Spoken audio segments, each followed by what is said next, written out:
27வது திவ்ய தேசமான பழமையான ஸ்ரீ பக்தவச்சல பெருமாள் ஆலயத்தில் வான வேடிக்கையுடன் சொர்க்கவாசல் திறக்கப்பட்டது.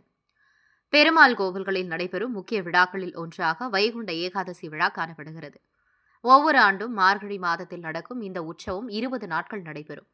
இந்த விழாவில் முக்கிய நிகழ்ச்சியாக மார்கழி மாத வளர்பிற ஏகாதசி திதி என்று சொர்க்கவாசல் என்று அழைக்கப்படும் பரமபத வாசல் திறக்கப்படும்.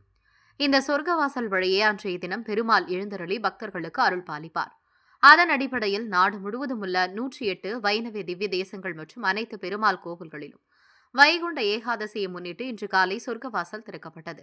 அந்த வகையில் திருவாரூர் மாவட்டம் திருக்கண்ணமங்கையில் உள்ள 108 திவ்ய தேசத்தில் 27வது திவ்ய தேசமான பழமையான பக்தவச்சல பெருமாள் ஆலயத்தில் இந்த ஆண்டு வைகுண்ட ஏகாதசி உற்சவத்தின் முக்கிய நிகழ்ச்சியான சொர்க்கவாசல் திறப்பு இன்று அதிகாலை நடைபெற்றது.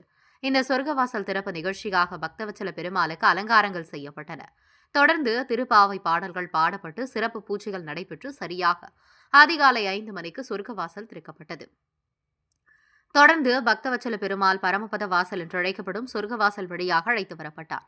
அப்போது அங்கு கூடியிருந்த பக்தர்கள் கோவிந்தா கோவிந்தா என பக்தி பரவசத்துடன் முழக்கங்கள் எழுப்பி பெருமாளை வழிபட்டனர். இதனையடுத்து சொர்க்கவாசல் வழியாக வந்து பக்தர்களுக்கு அருள் பாலித்த பெருமாள் கோவிலின் கிழக்கு வாசல் வழியாக மீண்டும் கோவிலுக்குள் சென்று உற்சவ மண்டபத்தில் எழுந்தருளினார். சொர்க்கவாசல் திறப்பு நிகழ்ச்சிக்கு முன்னதாக பரமபத வாசலுக்கு சிறப்பு பூஜைகள் நடைபெற்றது குறிப்பிடத்தக்கது. இந்த சொர்க்கவாசல் திறப்பு நிகழ்ச்சியை முன்னிட்டு சுற்றுப்புற கிராமங்களைச் சேர்ந்த ஏராளமான பொதுமக்கள் கடும் குளிரையும் பொருட்படுத்தாமல் ஆலயத்துக்கு வந்து சாமி தரிசனம் செய்தனர்.